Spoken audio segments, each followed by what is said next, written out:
Hey guys, SeanB here, and today let's talk about your first Necro B10 team.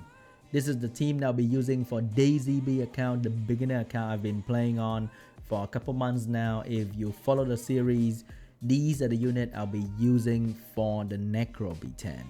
I have Lapis on Vampire Revenge, attack, crit damage, and attack. This is the free rune set that they give you, but mine has a couple more grindstone into it. This is Raoq, who is on Fatal Blade, attack, crit damage, and attack. I have Crow, who's on Fatal Energy, attack, crit damage, and attack. So you've all seen this rune before. My friend, who is on Violent Energy, Speed, HP, and HP. For Loren, she's different. I want her to move last in the team to apply the slow debuff on the boss. So she used to be very fast, but now she's on attack, defense, and HP. So Necro B10, to break it down, very simple. You need multi-hit to break the boss shield. If you can't break it, you can't do damage. You need slow debuff to slow the boss down so that your entire team can take more turns. Lastly, you need defense break and damage, which I have plenty of in this team. So these three are very important. So let's go right in and check it out. If you follow my progression, or if you are starting the game new in 2020 or at the end of 2019, you're probably using Second Awakened unit a lot. And if you look at this team, you don't really build anything new because you will naturally have your Lapis as your farmer, because you get her very early into the game. And then you have Fran and Loren, who are the two most popular support unit in the game right now as your main support. And then you'll definitely be making the Inugamis as your first Second Awakened unit, because they are fairly easy to make and they serve a lot of purpose, especially in the early game. Your Crow be champion in Necro, not Necro, Giants B10, and your Raoq is just a very fun and popular unit to play with. So this entire team, I have my Loren moving last so that she can apply the slow debuff with her default attack. But here, no slow debuff just yet, so you don't really take more turns in the boss stage. But if you can apply slow debuff like this, you can take more turn in the boss stage, and that will allow your entire team to do more damage, because even I have a lot of multi-hit over here. I may not move when the boss have defense break and the shield is down. So the team average runtime is around a minute and 20 seconds, maybe 30 seconds, and I think that is already pretty decently fast for a starter team. My best record over there was below a minute, but that was because I used a Lucian in the place of Lapis right here. But I'm not using that right now because I don't have any shield set on my entire team. So my Lucian tend to suicide in the trash wave due to the fact that the golems, the dark one right here, can reflect damage. So if I run Lucian, he can clear the trash wave really fast with one amputation magic, but he'll die often to the golems, or he'll be very low and then he'll reach the mid boss or the boss stage, and then he'll die to a simple AoE hit, and that's not good. You want your team to be very efficient and also very stable. You don't want a super fast team and then just fail every other run. With this team, you can't really fail because you have two light units who'll be taking the damage from the mid boss.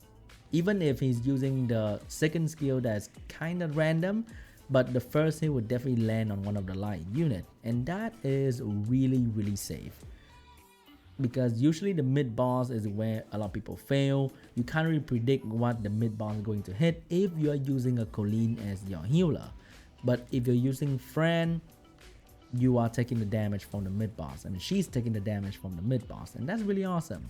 In this stage, with this amount of multi-hit, defense break, slow debuff, team up, the shield is not going to be a problem. The boss damage is not going to be a problem because you even have attack break from Fran.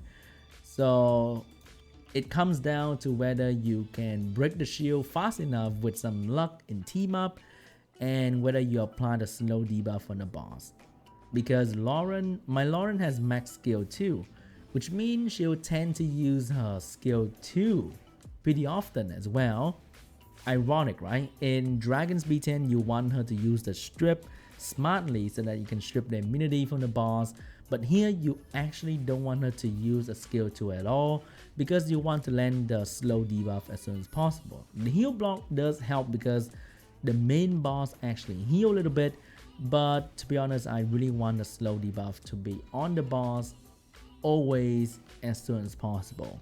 But sometimes you use a skill 2 and then you can't put the slow debuff on, then the run become a little bit longer. But overall, with team up from Raoq and team up from Crow as well, applying the slow debuff is not a big problem. I actually have no violent rune on my damage dealer. I only have violent on my Fran and my Loren, but I don't think I need violent on Loren as well.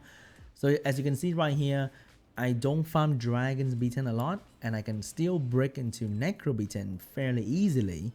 Okay, he took Raoq. That's very scary because Raoq can take him and then reduce cooldown of the shield. But yeah, I don't really have to break into Dragon's B10 and farm crazily for violent revenge rune. I can still do Necro without a need for much violent rune.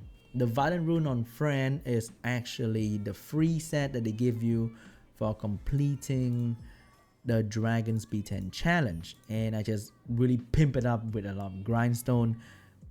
For the Loren, most of the violent rune I get are from crafting. When you farm Giant's B10, you do get a lot of green rune crafting material, but you do get some red crafting material as well. So whenever I can craft like maybe 10 violent rune, I definitely do, because I don't really farm Dragon's B10. Giant is still the main way to go because it's really fast and is really easy and consistent.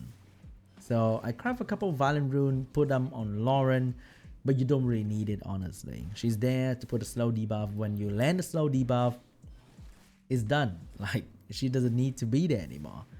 So I think Necro is also pretty easy if you're looking for a team. This can be the team for you. You don't have to 6-star anything new. You're following this progression route that I've been using for DaisyB. So it's really a efficient team. If you look at the popular unit in the guide tab of the dungeon, you'll see these units as well. You don't really see Lapis because she doesn't do some insane damage, but because she can do very good multi-hit. Oh my god, a violent right there gonna finish the boss. But she can do a lot of good multi-hit, and you definitely have one. I'm using her for the multi to break the boss shield, but you can use so many other things in this slot. A lot of people run twins because it's the same as Raoq and Crow. They do a lot of multi-hit and they also do a lot of damage as well. Yeah, a minute and 30 seconds. I think that's pretty awesome. In the future, I do want to take out Lapis for the Lucian to clear the trash wave, and I do want to take out Fran for the damage dealer because Fran can do multi-hit and attack buff, but she doesn't really do any damage. So in the future, it may look something like this. Let's go for our test run and see how it goes. Once again, if you're following this progression route, you don't 6-star anything new. You probably have a Lucian for your Giants B10 team already. Oh, my Lucian's not doing enough damage in this one. You know why? He is not having max crit rate. He's having 85%, so very easy for him to miss. But in Dragon's B10, I mean not Dragon, in Giant's B10, he will crit all the time, and that will allow him to destroy the trash wave in one shot. As you can see right there, you see that? My Lucian HP is going down really fast because I don't have any shield set to take the reflect damage. And with this team that doesn't have any healer, even though the buff, oh, he suicide right there. Even though the buff from Ager can allow the unit to heal itself, but it is definitely not enough, and it's actually weaker than a vampire rune. So right here, my boy healed up a little bit. My unit doing decent damage, but it is really scary because I just don't have enough healing. We may be able to clear this. We're probably gonna clear this easily because we are healing up just fine. But the fact that Lucian was dying to do amputation magic, I don't like that. The slow debuff is on, and I think we should be okay. And then Ager can also put his own slow debuff with the skill 2, and right here we kill the boss just fine. But definitely not consistent for sure, because the Lucian died and the mid boss stage looked kind of shaky. So I'm definitely going back with a safe team for now until I can fine tune my team a little bit better. Now you have a team to farm Necro B10 with.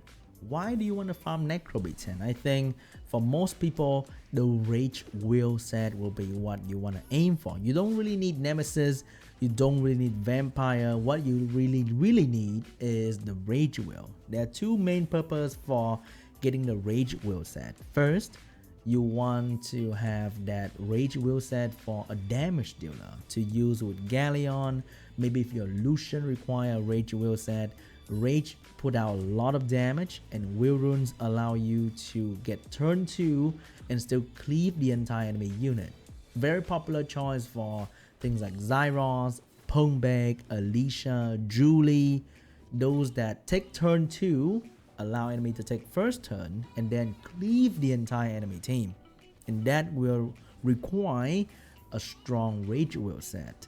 Second, you need a Rage Wheel set for your Bailey, the Fire Lightning Emperor, so that he can work in the BJR5, the fastest, most safe, consistent R5 team right now in the game in year 2020. And you have to have at least a wheel set. You can run Fatal Wheel for your BJR5, but you need the wheel set to be putting out a lot of damage to go with your Fatal or your Rage set. So a proper wheel set with attack, crit rate, crit damage, and HP or defense is very important as well. This one can potentially go to 22 speed. Not bad, but I need the attack percent. So there are two main reasons for you to go and farm Necro B10. I don't really recommend going in here too early, but if you're one of those who really want to cut short your progression and go straight into the BJR5, I do have a guide for that team. I'll link that down below as well. You may want to break into Necro B10 soon. The Wheel Rune will help PvP, but at this stage of the game, you don't really worry about PvP too much. Your guild battle is probably still half farming, so half the time you get 1-star defense or one-man defense that you don't need a Rage Wheel set to deal with. A lot of people farm Necro for the Wheel Runes because they need that for endgame PvP, high-level guild battle, and RTA, but for you, maybe not so much just yet. But if you're one of those who really want to jumpstart their BJR5 journey and just go deep down into raiding, then definitely go for a Rage Wheel set that you can farm in Necro B10. Okay. If he died to the dots right there, he would return with 0 attack bar, and that will allow us to cut short the time. Okay, the boss die. This team is so safe. Like, there's really nothing can go wrong. I think unless you die somewhere in the mid boss, you're very unlucky. The mid boss goes skill 2 and every hit went into Loren, for example.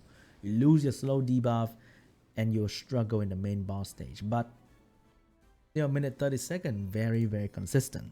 That's a team for Necro B10. If you found this video helpful, leave a comment down below, leave a like, and subscribe to the channel for more content like this. I'll see you guys next time. Okay? Bye-bye.